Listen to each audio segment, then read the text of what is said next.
খুবই অল্প সময়ে আমার মতো তোমরাও বানিয়ে ফেলতে পারো রেস্টুরেন্টের মতো চিকেন তন্দুরি। তো আজকে দেখো চিকেন তন্দুরিটা করার জন্য আমি প্রথমে নিয়ে নিয়েছি লেগ পিস, তারপর এর মধ্যে দিয়ে দিয়েছি টক দই। আর এটাকে ছুরির সাহায্যে কিন্তু ডিপভাবে কেটে নিতে হবে, যাতে ম্যারিনেট করার সময় মশলাগুলো চিকেনের মধ্যে খুব ভালোভাবে ঢুকে যায়।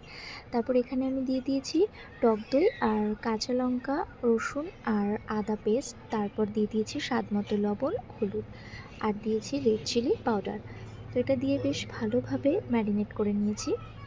ম্যারিনেট করে নেওয়ার পর এটিকে আমি আলাদা একটা পাত্রে 30 মিনিটের জন্য রেখে দিয়েছি। 30 মিনিট রাখার পর একটা ফ্রাই প্যানে বাটার দিয়ে নিয়েছি। বাটারটা দিয়ে নেওয়ার পর দেখো আমি আস্তে আস্তে চিকেন লেগ পিসগুলো বাটারের উপর দিয়ে দিয়েছি। আর এটা কিন্তু হালকা আঁচে করতে হবে, ঠিক আছে? কারণ এটা হালকা আঁচে করলে পরে কী হবে, ভেতরটা সেদ্ধ হয়ে যাবে আর বেশি পুড়বে না মাংসটা।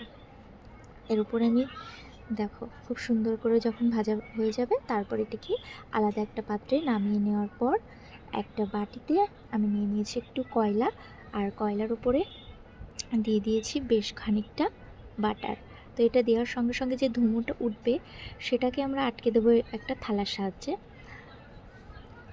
এটা দেওয়ার একটাই কারণ, এটা দেওয়ার পর একটা আলাদাই ফ্লেভার আসে। তারপর দেখো সুন্দর করে সার্ভ করে দিয়েছি আমি চিকেন তন্দুরি। বেশ সুন্দর হয়েছিল খেতে, তোমরাও কিন্তু ট্রাই করে দেখতে পারো।